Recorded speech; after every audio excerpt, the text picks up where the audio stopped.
Good evening, Gills fans. Welcome back to Gills in the Blood TV for weekly review / match preview. We'll be looking ahead to Saturday's game at playoff chasing Peterborough United at the end of the video, as always.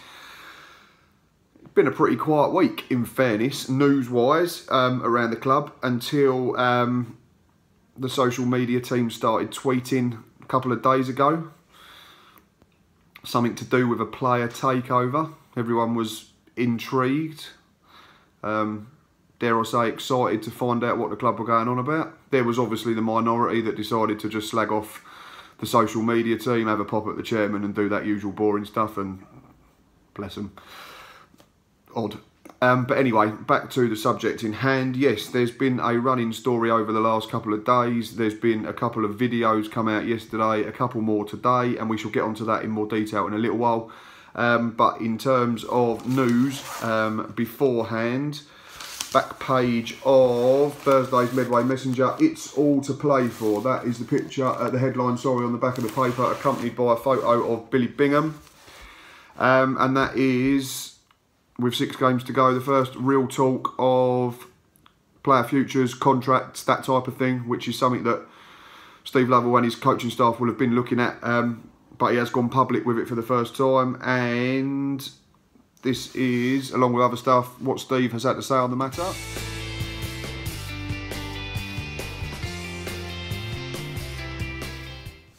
As you've read on that graphic there, we have thought about next season and where we need to strengthen and our targets. That goes on non-stop, along with people you are looking at and the ways we can improve. I think that's what we all want, on the pitch, off the pitch, but they do come hand in hand. I guess they're intertwined. We'll get to the subject of season tickets in a minute, because we all know that that's what's been going on for the last couple of days, unless you've been living under a rock or in the back of someone's garage. But yeah, if you're playing well and results are good on the pitch, then people come and watch you, and the more people come and watch you creates a better atmosphere, and in front of a better atmosphere, players tend to play better, and then results continue to improve, and it's a wonderful circle. And we know the flip side is, if you're not playing well, crowd gets on your back, you lose football matches, players don't perform as well, people stay away, atmosphere becomes more toxic or quieter, not so many people trying to lift the players, results get worse. So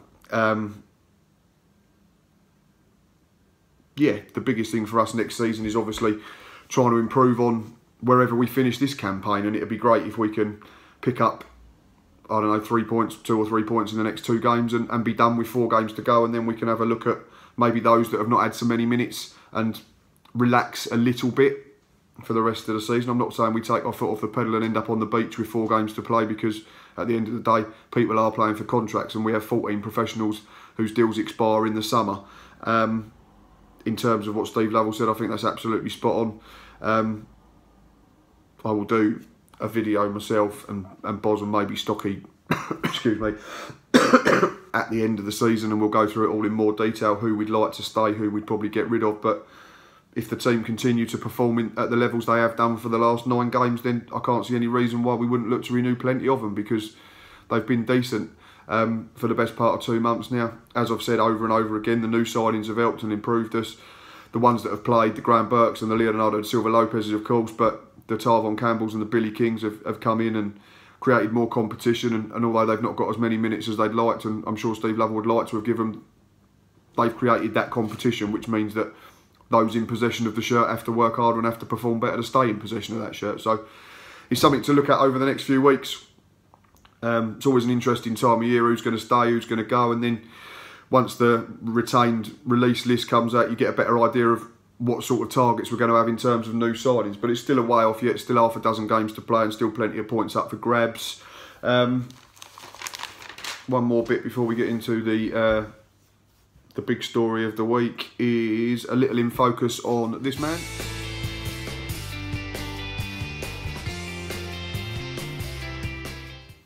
There's our right back Luke O'Neill, of course, who writes in the Shouting Men column this week, and he's talking about, again, similar subject, being out of contract, how he's enjoyed his life at Gills, and this is what he's had to say.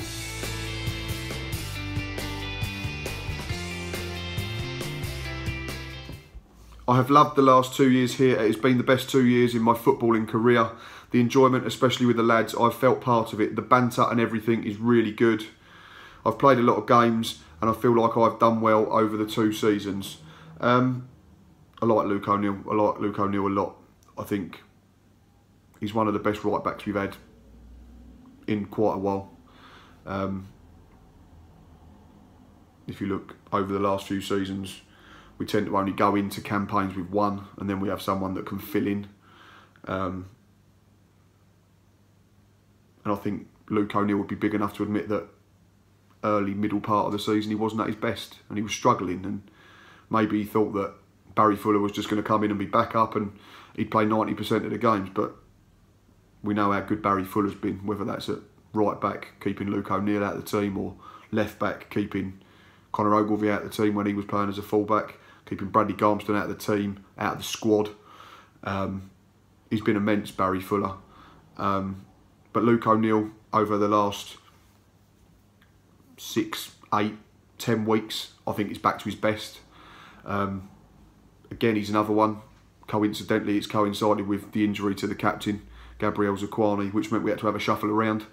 So it meant Conor Ogilvie tucking inside, Barry Fuller predominantly being our left back, and Luke O'Neill predominantly being our right back. And like I say, I think he's back to his best, or somewhere very close to it. I think he's a big confidence player. I mean, obviously he'd be able to tell you more about that than I would, but from the outside looking in, I think he can be a streak player. I think if he has 1 or 2 bad games, then he might struggle for a little while, but generally he's been really good for us. I think you could probably say 85% of the games that he's played, he's been decent, and a very small percentage he's been not very good at all. Set pieces, he's absolutely superb, gives us a threat. His delivery generally from out on the right is second to none. He hits a dangerous area. He might not always pick players out specifically, but that corridor of uncertainty that we talk about, he hits that a lot of the time, which is that 6-yard line. Defenders don't want to go and attack it because they might hit it in their own net. Keepers are not sure whether to come and get it because they don't know whether they're going to get there. In fact, his delivery is so good that I actually thought he set up Graham Burke's chance last week at home to Rochdale, but I did a little disservice there because it was Luke that actually laid it back and it was Leonardo da Silva Lopez that put the ball in. But his decision making is pretty good in final third. His delivery is generally decent. He can hit a mean free kick. If you go back, you only got to go back a few weeks. Luton away, absolutely superb, especially in them conditions where it was blowing a gale, blustery, all over the shoulder wind, and he's popped it right in the top corner. Hartlepool in the FA Cup this season. Burton at home right at the beginning of the season, excellent free kick. Their keeper didn't move, just watched it fly in the top corner. Carlisle at home last season in the FA Cup, that's 4 I can think of off the top of my head. And I've said I wasn't going to do it. And I said I'd do the piece on contracts and that type of thing later in the season. But if you said to me now, would I give Luke O'Neill a contract, yes or no? 100%. I think he's generally been really good for us over the 2 seasons and I'd like to see him stay on. I think he enjoys playing under Steve Lovell. He knows the club now, he's been here for 2 years. So yeah, great to see Luke O'Neill back to somewhere near his best, and he does the quick fire questions with Luke Cordell and see if there's any weird ones. Family man, which is great. I think he's got his head screwed on right. What do you do in your spare time? Spend time with my daughter aged 8 and 18-month-old son, so really grounded. Are they kids Gills fans? Yes, they come to home games and my son loves playing football. He attends baby ballers. His missus done all right out of Mother's Day, fair play. What are you learning? Any pets? Who's in charge of the TV? What program's your favourite comedian? Ricky Gervais? Yeah, nothing too. They're all quite boring, to be honest, Luke. You could have come up with something, sold a teammate down the river, but never mind. Suppose you can only answer the questions in front of you. But yeah, Luke O'Neill, for me, been really good signing on a free, absolutely superb, and great to see him playing well again. But the big breaking news this week is, if you've been on social media, like I say, and you've not been living in a cave or the back of someone's garage, you will have seen a couple of these hashtags floating about on Twitter.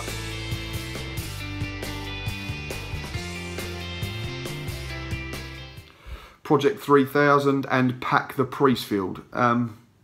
Pretty self-explanatory and obvious to us all now, because There has been breaking news via the last video tonight that the club have published, which was brilliantly acted by all involved.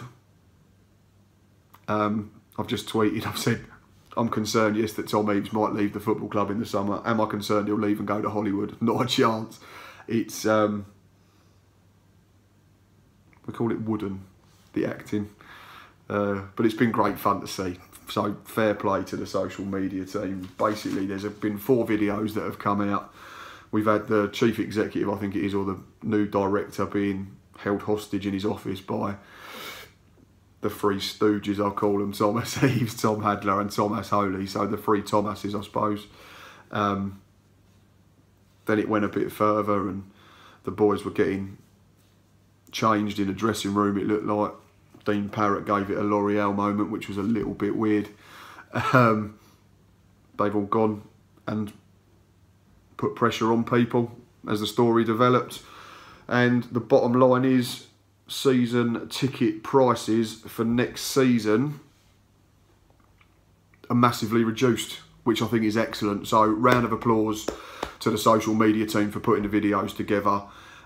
It's not just been this. Deadline day was brilliant. I think everyone had a lot of fun with that. It kept people interested, dangling the carrot, making them wait, getting them interested in the Twitter account, which is what we want.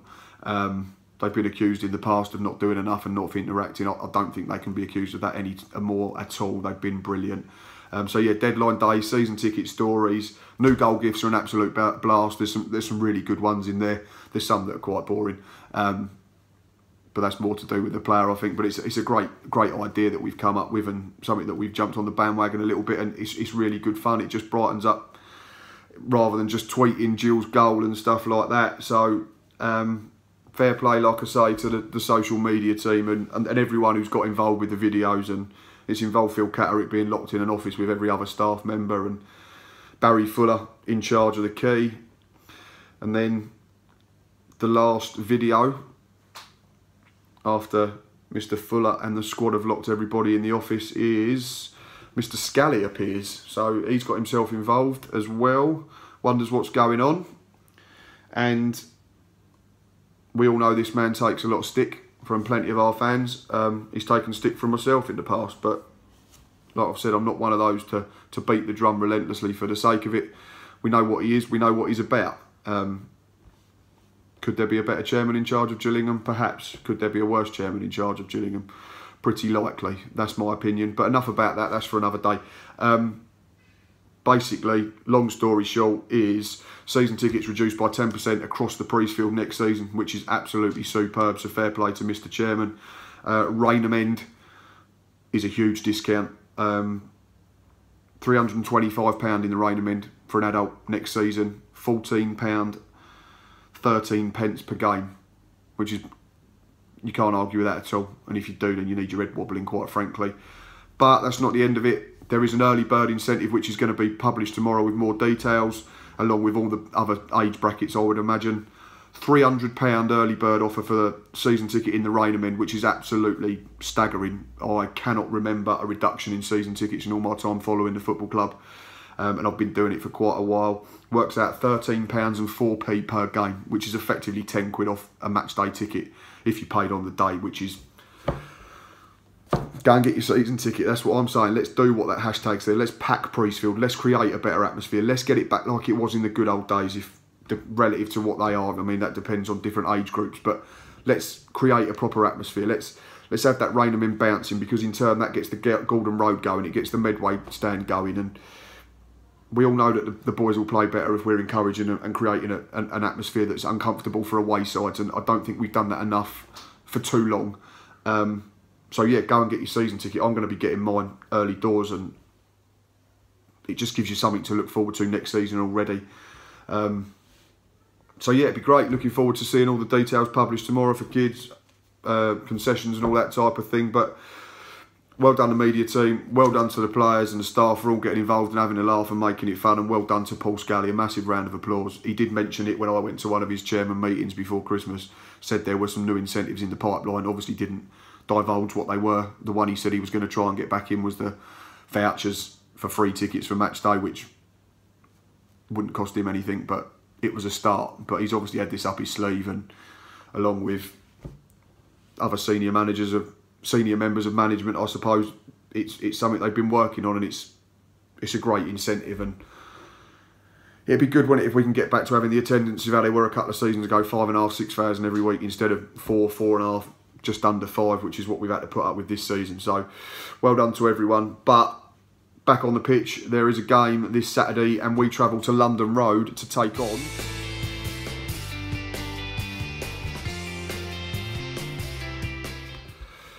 Peterborough United, the team that Steve Lovell's first game in charge was against back in October 2017, that we won 1-0 courtesy of Lee Martin. So there'll be good memories for Steve, good memories for players that were involved in that game as well.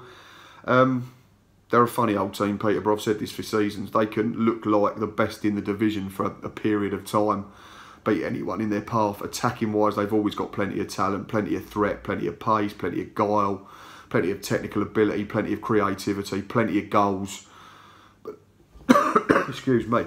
But then on the flip side, they can go and lose 6, 7, 8 on the bounce, and you just think, is that the team that you've watched previously? And they've got rid of their manager this season, Steve Evans, who we all love, and they're back with Darren Ferguson. So, I mean, our fans talk about going back to old players and old managers and friends of the club, etc. But what's this? This is Darren Ferguson's 38th spell in charge, I think, isn't it? So, but no, all jokes aside, I mean, if it works for Peterborough, then it works for Peterborough, and good luck to him. But he's not exactly at the ground running, so we will have a look at the form. I'll do home and away first. Last 6 at home, Peterborough drawn, lost, won, lost, 1. So they've taken 7 points from 18 at London Road, from 18 available, obviously. And Gill's last 6 away, lost 1, drawn, 1. So 1 defeat in 6, 9 points taken from 18, which is 50%, which is an excellent return at a crucial stage of the campaign. In terms of last 6 overall, Peterborough lost 1, lost, 1. So stopped the rot somewhat last weekend with a 2-0 win over a very poor Southend side who sacked the manager on the back of that reversal. Gills, drawn 1, lost, drawn 1, drawn. So 3 games unbeaten, 9 points from 18. So it mirrors our away form, our form overall. We're in good nick. We can't argue that. And if you say then we're not, then you've obviously not been watching games or taking any notice of what's being written about the football club at the moment. We're in good form. Saturdays were unbeaten in 7. I think we've only lost 2 of 9, and they were both on a Tuesday, like I said last week. But yeah, as I've already mentioned, Peterborough doing their usual thing, very inconsistent, can look like the best in the league at one point and then look like the very worst in the league the week after. In terms of individuals, Matt Godden's got 16 this season, Ivan Toney's got 19, so that backs up what I say about creativity, goal threat. Sariki Dembele, who tore us apart at the Priestfield earlier in the season, bags of pace. He's got 6 goals this season and numerous assists. They've got Marcus Maddison, who I think tops the assist chart. But defensively, I think they can be got at. I don't think they're brilliant. We led at home, didn't we, back in September, 2-1. 2 decent goals from Callum Riley and Mark Byrne. We just couldn't see it out because we were struggling at the other end at that time, but we seem to be getting the balance. Another word that I use all the time. We're getting that a lot better now. So if we can go there and set our stall out and do our jobs out of possession correctly, I think we've got enough about us to create chances to score goals. They've only kept 3 clean sheets in 17 games this calendar year, so that tells you about them, where their threats are, but where their Achilles heel may be. In terms of team news, obviously no Gabriel Zakwani, no Callum Riley, thigh strain now, which is frustrating, just that he's starting to run into a bit of form. And what a surprise, no Ricky Holmes. I did a little tweet in the week. I said who will make their debut first, Ricky, Sherlock or Kelly. I think Sherlock topped the vote. Kelly was a close second, and Ricky unfortunately was third place. It's becoming more and more unlikely, I think, that we're going to see him, which is a real shame. Luckily, as I said last week, we're playing well, so it's not going to have much of an impact in terms of fan unrest. If we can get him back for the last 3 or 4, it'd be a bonus, but would you put him in at the moment? I certainly wouldn't. It'd be unfair on whoever you took out.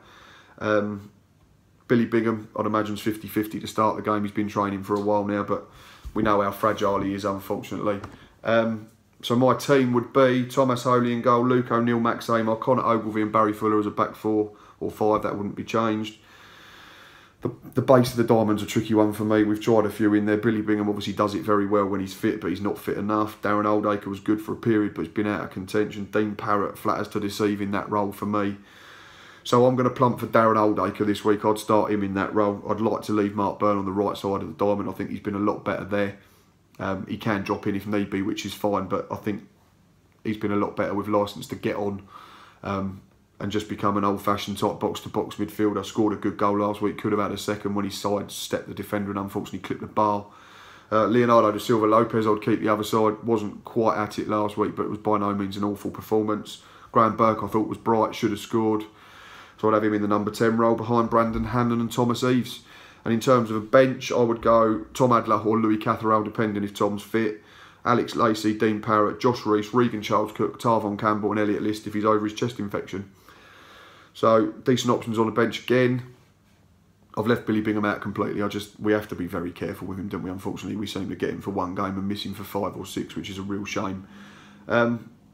Burning question at this time of the video every Thursday is score prediction. I am going to say Peterborough 1, Gillingham 2. I think we can go there and pinch it. I think we can use the result that we got up there in Steve Lovell's first game in charge. I think we can, if we can go there and quieten the crowd quickly, because they're not playing great at the moment. They're very inconsistent. Like I say, they won last weekend at home, but there was 3 defeats on the bounce before then. And yeah, if we do everything right, I think we've got a real chance of pinching 3 points. I mean, I'll take a point, but I think we can win the game. And if we did manage to come home with maximum points, then I think we're definitely safe. I don't think we're in any trouble as it is, to be quite honest. But I'm going to say 2-1 Gills. Thomas Eaves, actor extraordinaire, centre forward, goal scorer, general nice guy, does it all, doesn't he really? And Graham Burke, I'm going to go for him to get one this week. He was unlucky a couple of times last week, knows he should have scored one. So yeah, 2-1 to Gills. Right, that is enough from me rabbiting on this evening. We'll not be at the game Saturday. But we'll be back Monday for a Monday review. So hopefully be talking about another good performance, another good result, and potentially League One safety, and then looking ahead. As always, thanks for watching, thanks for listening.